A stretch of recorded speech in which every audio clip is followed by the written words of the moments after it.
60 రోజుల్లో మీతో ఇంగ్లీష్ అద్భుతంగా మాట్లాడిస్తాం. వెంటనే కాల్ చేసి జాయిన్ అవ్వండి. నమస్తే రమగారు. నమస్తే జయ. రమగారు, దెయ్యం కథ ఒకటి చెప్తారా? దయ్యాల కథ చెప్తాం. చెప్పండి. ఏంటి 4, 5, 10, 15 ఉన్నాయా? చెప్తాను చూడు. పూర్వం అప్పట్లో నౌకా వ్యాపారాలు అవి ఉండేవి కదా. మన వాళ్ళు ఎక్కడికో పోయి ఎక్కడో బిజినెస్ చేసుకుని వచ్చేవాళ్ళు. అట్లా నౌకలు వ్యాపారాలు చేసే కాలంలో రత్నశెట్టి అని ఒక శెట్టి గారు ఉండేవాడు. ఆయన ఆయన తిరగని ఎక్కని పడవలేదు, తిరగని దేశం లేదు, చూడని ద్వీపం లేదు. అసలు ఆయనకి ఆ వ్యాపారంలో తెలియందే లేదు. భలే గొప్పవాడు ఆయన. ప్రతి వాళ్ళు ఆయనతో కలిసి ప్రయాణం చేయాలని ఉబలాట పడేవాళ్ళు. ఆయనతో వెళ్తే ట్రిప్ చాలా బాగుంటుంది, ఎన్నో కొత్త విషయాలు తెలుసుకోవచ్చు, కొత్త కొత్త ఊళ్ళు చూడొచ్చు, అద్భుతమైన బిజినెస్లు చేయొచ్చు, బాగా సంపాదించవచ్చు, బోల్డ్ ఉండేవి. ఆయనకి షష్టి పూర్తయింది. ఓకే. అందరూ ఏమన్నారు, షష్టి పూర్తయింది, ఇంక మానేయాలి, నువ్వు పెద్దవాడి అయిపోయావంటే ఆయన ఏమనుకున్నంటే, 1 లాస్ట్ జర్నీ, ఒకటే చివరిది, ఇది చేసి ఇంక ముందు చెయ్యను అని చెప్పి ప్రచారం చేశాడు. ఆయనతో బోల్డంతమంది తయారయ్యారు. వారా వీరా జనం, కళాశీలు వాళ్ళు వీళ్ళు ఉంటారు, ఈ పడవలు నడిపేవాళ్ళు. బయలుదేరి పడవ ఎక్కారు, వెళ్తున్నారు. సముద్ర మధ్యంలోకి వెళ్ళాక ఏదో పెద్ద తుఫాను, ఊహించలా వీళ్ళు, సడన్గా వచ్చేసింది.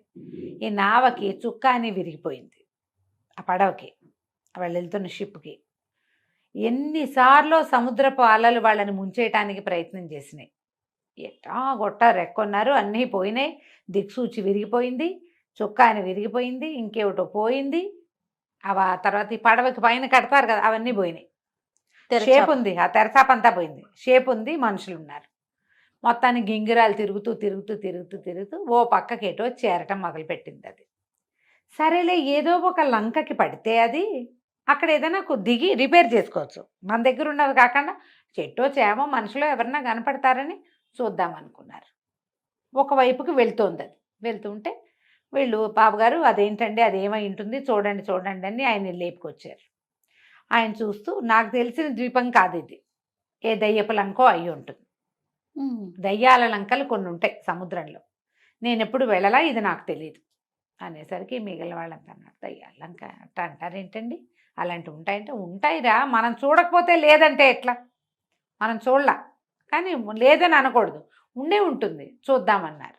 దగ్గరికి వెళ్తుంటే అది ఎట్లా కనపడుతుంది, చాలా చక్కగా, బాగా పెద్ద కొండ, కిందంతా ఏవో తోటలు దొడ్లుగా, అదేదో అడవి వెర్రెత్తినట్టు లేదు, ప్లాండ్గా పెంచినట్టుగా కనపడుతుంది. బాగా మోకాల కంటే తక్కువగా ఉన్నటువంటి గడ్డి, ఏవో తిరుగుతున్నాయి, గొర్రెల్లాగా కనపడుతుంది. వీళ్ళన్నారు, దయ్యపు లంక అయితే ఇట్లా ప్లాండ్గా ఎలా ఉంటుంది, మనుషులు ఉన్నారు డెఫినెట్గా ఇక్కడ, అది చూద్దామన్నారు.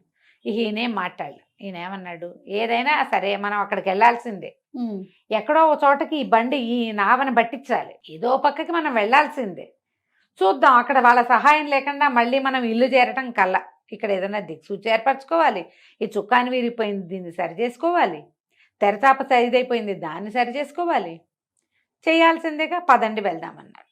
అనేసరికల్లా సరే పడవ దానికి పట్టేసింది. దగ్గరికి వెళ్ళాక వీళ్ళకి తెలిసింది, భవనాలు ఉన్నాయి, తోటలు ఉన్నాయి, పెద్ద గడ్డి మైదానాలు, గొర్రెలు తిరుగుతున్నాయి, కాబట్టి డెఫినెట్గా మనుషులు ఉంటారు భావించారు. సరే ఏం చేశారు, ఈయన రత్నశెట్టి ఇంకా కొంతమంది కళాశీలు దిగారు. కొంతమంది అన్నారు, మీరు వెళ్ళి చూసిరండి, ఈ లోపల మేము చేయగలిగిన రిపేర్ ఇక్కడ ఏదో చేస్తాం అనేసరికి ఈ గుంపు బయలుదేరారు. ఒక ముసలాయన గడ్డి కోసుకుంటున్నాడు. వీళ్ళు పోయి, బాబు ఊళ్ళో ఏమైనా పని దొరుకుతుందా, మనుషులు దొరుకుతారా అంటే ఆయన ఏం వినిపించుకోవాలి, ఎంత అడిగినా సమాధానం చెప్పలా. వీళ్ళకి అర్థం కాలేదు. ఇంకా ముందుకెళ్ళారు. ఎవరో కుర్రాడేవో ఇట్లా సామాన్లు మోసుకొస్తున్నాడు. వీళ్ళు ఏం పలకరించినా వాడు మాట్లాడలా. వీళ్ళ భాష కాదా ఏమిటో వీళ్ళకి అర్థం కాలేదు. ఇంకా ముందుకెళ్తే ఒక 4, 5 పిల్లలు ఎగురుకుంటూ వీళ్ళని దాటుకుంటూ వెళ్ళారు. వీళ్ళు ఎవరైనా మన ఎదురుకుంటూ, ఇప్పుడు మనుషులు వస్తున్నారనుకో, వాళ్ళని చూసి ఆగటమో, అడగటమో, మాట్లాడటమో, కనీసం తప్పుకోవటమో చేస్తాం, ఏమీ చేయలే. వీళ్ళ మీద నుంచి వెళ్ళిపోయారు వాళ్ళు అనిపించింది వీళ్ళకి. ఓకే. ముందుకెళ్తే గొర్రెలున్నాయి, గొడ్లున్నాయి, పెద్ద పెద్ద ఇళ్ళు, బోళ్ళన్ని పంటలు, తోటలు, పెద్ద కోటగోడలు. కానీ ఒక్కడు వీళ్ళకేసి చూడ్డు, మాట్లాడ్డు. వీళ్ళకి అర్థం కావటంలా ఏమిటి ఏమిటి ఏమిటి అని. ముందుకెళ్ళేసరికి ఆయనకు అనిపించింది, ఒరే ఇది దయ్యాలంకే, వీళ్ళెవ్వరూ మనుషులు కాదు, వాళ్ళకి మనం కనపట్టలేదు. సరే చూద్దామని ఆ కోట దాకా వెళ్ళారు. వెళ్తే బయట సైనికులు ఉన్నారు, కాపలాలు. క్రమంగా వీళ్ళకి ఏమర్థమైంది, వాళ్ళల్లో ఎవ్వరూ తమని చూడటం లేదు.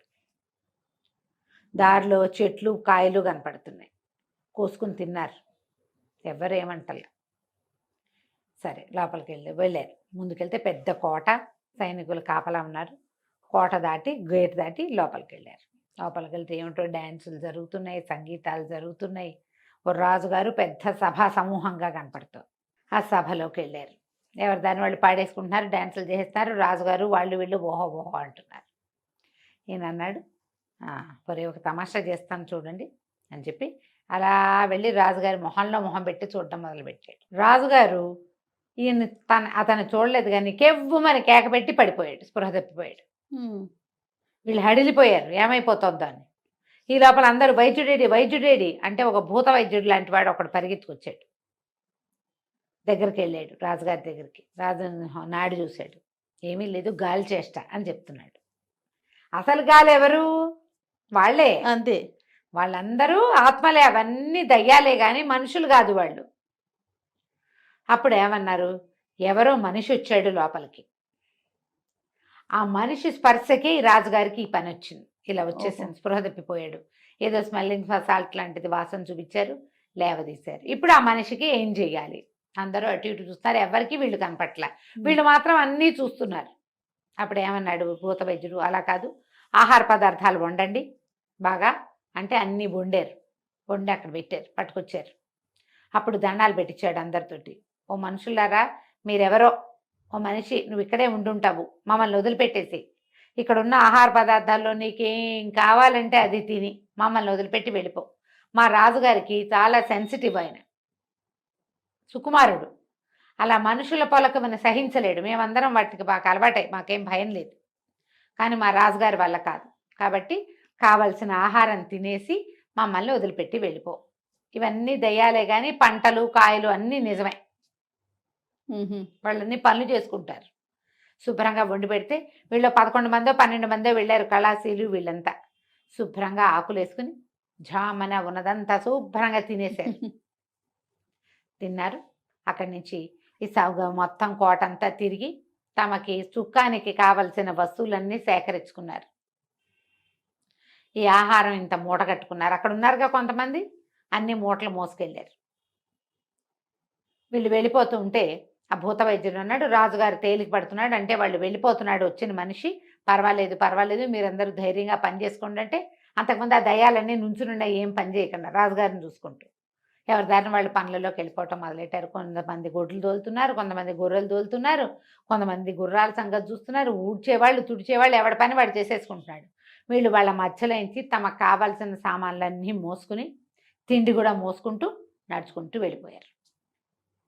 వెళ్ళి పడవ దగ్గరికి వెళ్ళాక ఆ సామాన్లతో రిపేర్లు అయినాయి కానీ తిండి మూటలు ఊడదీస్తే అందులో ఏం లేవు, ఇంతంత పిండాలు ఉన్నాయి. అవి ఆహారం తిన్నదే. అక్కడ వీళ్ళు ఏం తిన్నారో తినేశారు. పట్టుకొచ్చిన దాంట్లో ఏది వీళ్ళకి తినడానికి రాలేదు. చెట్లకు కోసారు కాయలు, అవి మాత్రం ఉన్నాయి. సరే వీళ్ళు ఏం చేశారు, కిందకి దిగి మళ్ళీ కట్టెలు అవి ఇవి కట్టుకొట్టుకుని అవి తెచ్చుకున్నారు లోపలికి. చుక్కానికి కావాల్సిన రిపేర్ అంతా చేసుకున్నారు. లోపల సామాన్లలో ఎప్పటివో పురాతన సామాగ్రి, ఆ దయ్యాలు వాడవు పెట్టవు, వాటిని దిక్సూచులు అవి ఉన్నాయి. ఇక్కడికి పడవల్లోనే వచ్చేవాళ్ళు వాళ్ళు, బహుశా అంతా చచ్చిపోయారు ఏనాటిదో అది. సరే ఆ దిక్సూచి కూడా ఒకటి పట్టుకొచ్చుకున్నారు. వచ్చాక చూసుకుని తమ ఊరు ఏ వైపోయిందో ఆ వైపుకి ప్రయాణం మొదలుపెట్టి నిదానంగా వెళ్ళిపోయారు. ఊరు చేరాక మేము దయ్యపు లంక చూసాం, అందులో ఇలా ఉంది అలా ఉందని రోజుల తరబడి చెప్పుకున్నారు వాళ్ళు. కానీ మళ్ళీ ఇంకా ఏ ప్రయాణంలోనూ వాళ్ళ ఆ లంకని చూడలేదు. రత్నశెట్టి గారు ఆ తర్వాత ఇంకా వెళ్ళాల. ఇదే మంచి లాస్ట్ ట్రిప్ ఏదైతే చేసామో అది ఒక అద్భుతమైన ట్రిప్పు. వాళ్ళు చూస్తుండగానే వాళ్ళు వండుకున్న ఆహారం వాళ్ళకి తెలియకుండా తినేసాం మనం. అది ఎంత బాగుంది ఎక్స్పీరియన్స్, అద్భుతమైన ఎక్స్పీరియన్స్. మనం భయపడలా, అవి భయపడ్డాయి మనని చూసి. అంతే. రాజుగారు స్పృహ వెళ్ళిపోయాడు కదా. ఈ కబుర్లే చెప్పుకుంటూ ఉండేవాళ్ళు ఎంతకాలమో. ఇప్పటిదాకా నేను చేసిన అన్ని ట్రిప్పులు ఒక ఎత్తు, ఆఖరి దయ్యపులంకకి వెళ్ళిన ట్రిప్పు మరో వేరేది అని అందరికీ చెప్పుకుంటూ ఉండేవాడు. కథ కంచికి మనం ఇంటికి. బాగుందండి. నమస్తే రమ్మగారు. నమస్తే.